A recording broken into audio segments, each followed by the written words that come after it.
नमस्ते दोस्तों। स्वागत है आपका आपके अपने channel easy learning with RP में। मैं राकेश पटेल। आज की इस वीडियो में मैं आपको दिखाने वाला हूं कि किस तरह से हम ऑटोमेट कर सकते हैं एक्सेल के डेटा को और पीडीएफ जनरेट कर सकते हैं। तो इसके अंदर मेरे पास ऑलरेडी कुछ डेटा है, 5 या 6 रो के अंदर डेटा है जहां पे इनवॉइस डाली हुई है और उसकी डिटेल्स डाली हुई है। साथ ही मेरे पास एक और शीट बना के रखी हुई है मैंने, जहां पे मैंने इनवॉइसिंग डिटेल डाली है। यहाँ पे मैं नॉर्मली क्या करता हूँ, फॉर एग्जांपल यहाँ पे इनवॉइस नंबर चेंज करके ये कर सकते हैं। दूसरी चीज हम ये कर सकते हैं, अगर मुझे इसको पीडीएफ में कन्वर्ट करना है तो मैं जा सकता हूँ फाइल, सेव एज, फिर मैं कहीं पे ब्राउज करूंगा और उसको जाके मैं सेव एज पीडीएफ कर सकता हूँ। राइट, ये एक्टिविटी अगर हम करते हैं तो बारी बारी आपके पास जितना भी डेटा है उस सारे डेटा को आप पीडीएफ में कन्वर्ट कर सकते हैं। ये एक नॉर्मल प्रोसेस हो गई। यहाँ पे मैंने 5 या 6 रो डाली हुई है और उसको करने में शायद मुझे 5 या 10 मिनट लग सकते हैं।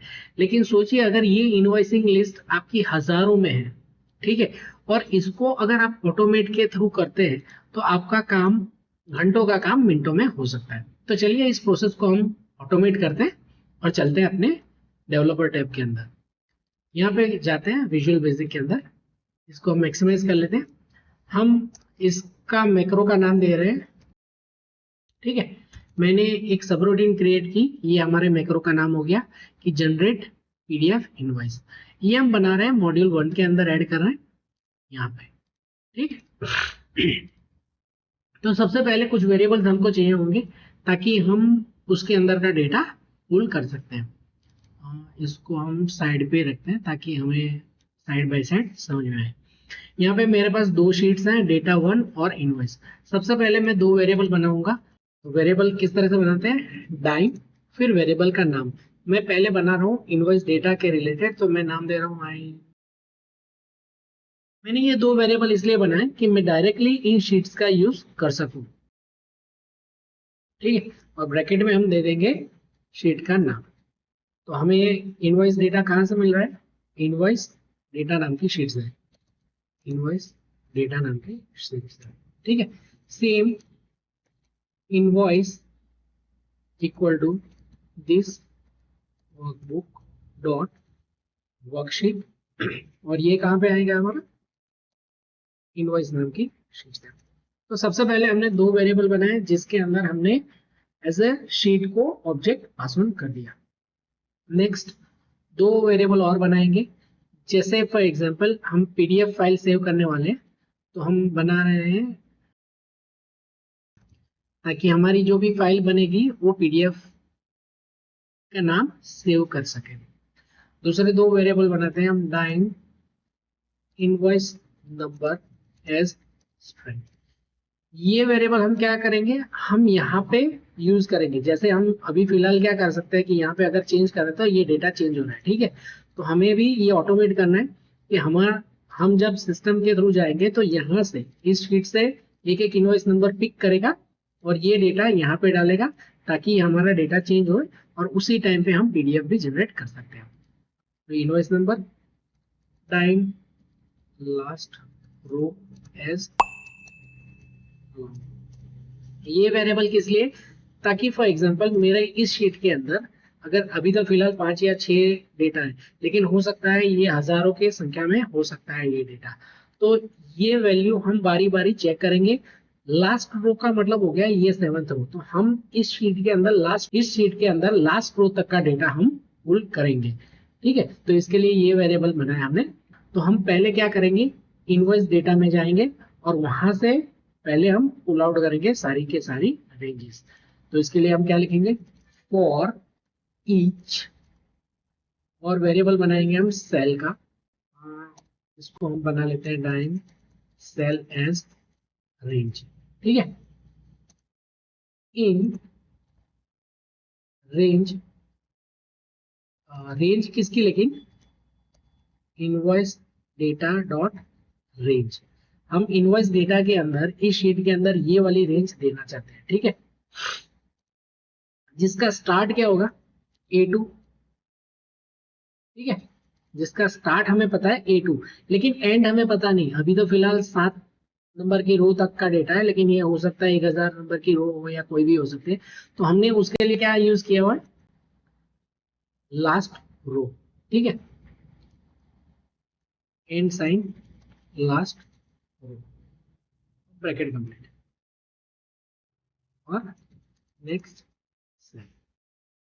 ठीक, अब ये लास्ट रो में हमारे पास अभी है कुछ भी नहीं है।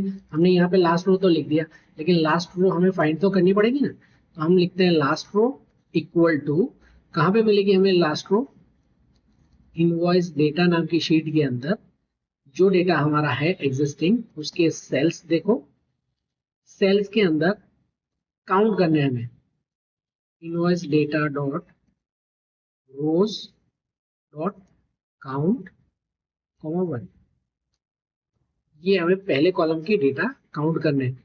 इसका लास्ट वैल्यू अगर हमें देखना है तो हम लिखेंगे एंड ब्रैकेट में एक्सेल अप। ये क्या कर रहे हैं हम, एंड ऑफ द वैल्यू चले जाके हम लास्ट वैल्यू को पुल कर रहे हैं। मतलब ये लाइन क्या करेगी, लास्ट सेल तक चली जाएगी, यहां तक। ठीक है, इसके बाद हम अप प्रेस कर रहे हैं, कीबोर्ड से कंट्रोल अप प्रेस कर रहे हैं, तो ये 7th पोजीशन आ गई। तो ये वाली रो का नंबर यहाँ पे पुल होके आएगा। तो ये फंक्शन क्या काम करेगा, यहाँ पे ये 7 वैल्यू देगा। तो यहाँ पे आउटपुट क्या आ गया, A22 A7।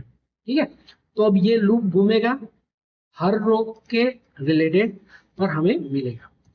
तो एक और कंडीशन हम ले लेते हैं, फॉर एग्जांपल इन बिटवीन अगर कहीं पे सेल में ब्लैंक छोड़ दिया तो उसका इनवॉइस नंबर हमें नहीं करना है। जैसे फॉर एग्जांपल इसका कुछ भी नहीं डाला तो हमें इसका इनवॉइस जनरेट नहीं कर सकते, राइट, एरर आ सकती है। तो इस केस में हम एक चेक भी डाल देते हैं कि इफ नॉट इज एम्प्टी, क्या, सेल डॉट वैल्यू। अगर सेल में वैल्यू नहीं, मतलब है, नॉट लिखा हुआ ना, एम्प्टी है तो नहीं है। अगर सेल में वैल्यू है देन, ठीक, तो इसके अंदर हमने चेक डाल दिया कि अगर वैल्यू है तो इसके अंदर जाना है। ओके, अभी इसके अंदर जाने के बाद हम क्या करेंगे, पहली काम क्या हमने डिस्कस किया, हम पहला काम क्या करेंगे, इनवॉइस नंबर को हमें यहाँ पे लाना है, राइट, इस सेल में। ये सेल कौन सा है, C3, सॉरी C2। ठीक है, इस सेल में हमें वैल्यू लानी है। कहां से लानी है, इस वाले में से। तो सेल डॉट वैल्यू, इसको हम असाइन करते हैं इनवॉइस नंबर इक्वल टू करके। तो ये सेल का जो भी वैल्यू होगी, ये वाली वैल्यू, ये किस में असाइन हो गई, इनवॉइस नंबर नाम के वेरिएबल में। अभी हमें क्या करना है, ये वैल्यू कहां पे लानी है, यहाँ पे लानी है, राइट, C2 पे। C2 किसका है, इनवॉइस का।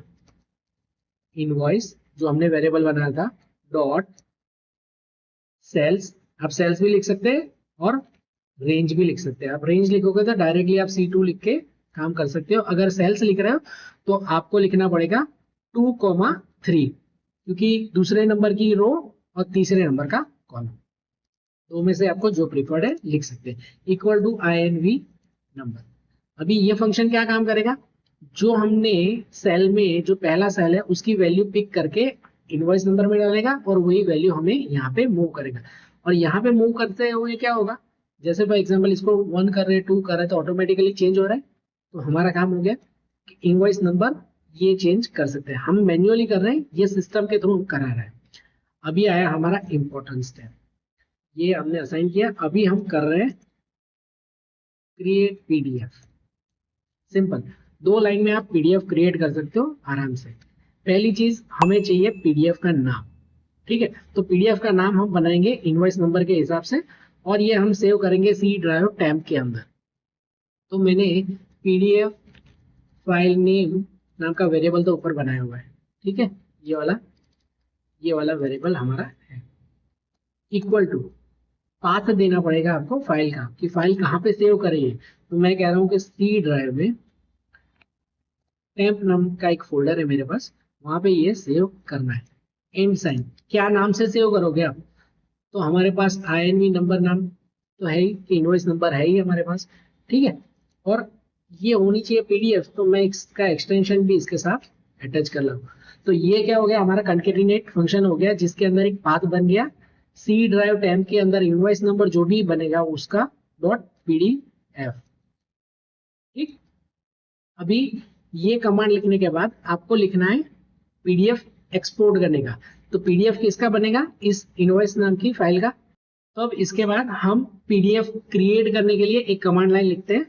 पीडीएफ हमारी बनेगी इनवॉइस नाम की शीट के हिसाब से, तो हमें लिखना होगा INVOICE export as a fix format. ये वाला जो प्रॉपर्टी है ये क्रिएट करती है पीडीएफ फाइल को। आपको इसके अंदर दो पैरामीटर्स देने होंगे, एक तो पहला टाइप कि क्या फाइल बनानी है आपको, और दूसरा उसका पाथ।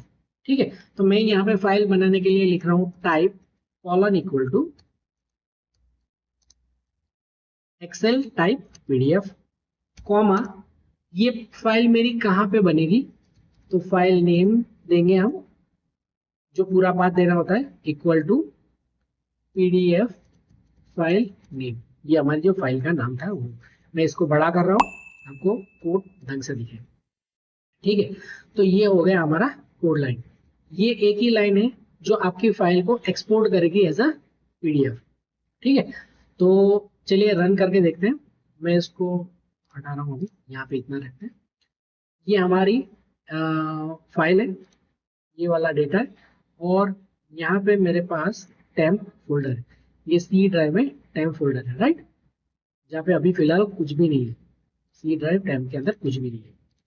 और हमारा एग्जीक्यूट होने के बाद कुछ आता है कि नहीं आता है वो देख लेते हैं। तो हम इसे रन कर रहे हैं, देखते हैं। वन, हाँ देखिए ऑटोमेटिकली इसने सारी पीडीएफ्स क्रिएट कर दी। अगर मैं ये पीडीएफ ओपन करता हूँ तो आप देखिए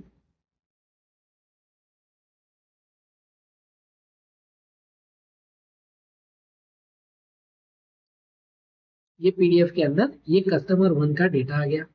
अगर मैं इसके अंदर साथ ही में दूसरा कर रहा हूँ तो कस्टमर 2 का डेटा है, 3 का डेटा है, 4 का। मतलब ये ऑटोमेट प्रोसेस हो गई आपकी इनवॉइसिंग की। अगर फॉर एग्जांपल कल होके आपके पास बहुत सारे डेटा है, तो आप सिंपल इतने लाइन के कोड से आप अपनी पूरी की पूरी पीडीएफ जनरेट कर सकते हैं। होप आपको ये वीडियो पसंद आया होगा, और किस तरह से आप एक्सेल में ऑटोमेट कर सकते हैं ये भी आप समझ गए होंगे। ये एक छोटा सा मॉड्यूल है जो आपकी कोई भी एक्सेल फाइल को पीडीएफ में कन्वर्ट कर सकता है। हमने इसे ऑटोमेट किया अपनी इनवॉइसिंग के लिए, आप इसको किसी और चीज़ के लिए भी कर सकते हैं। अगर आपको ये वीडियो पसंद आया हो तो कृपया लाइक और सब्सक्राइब करना ना भूलें। धन्यवाद, मिलते हैं अगले वीडियो।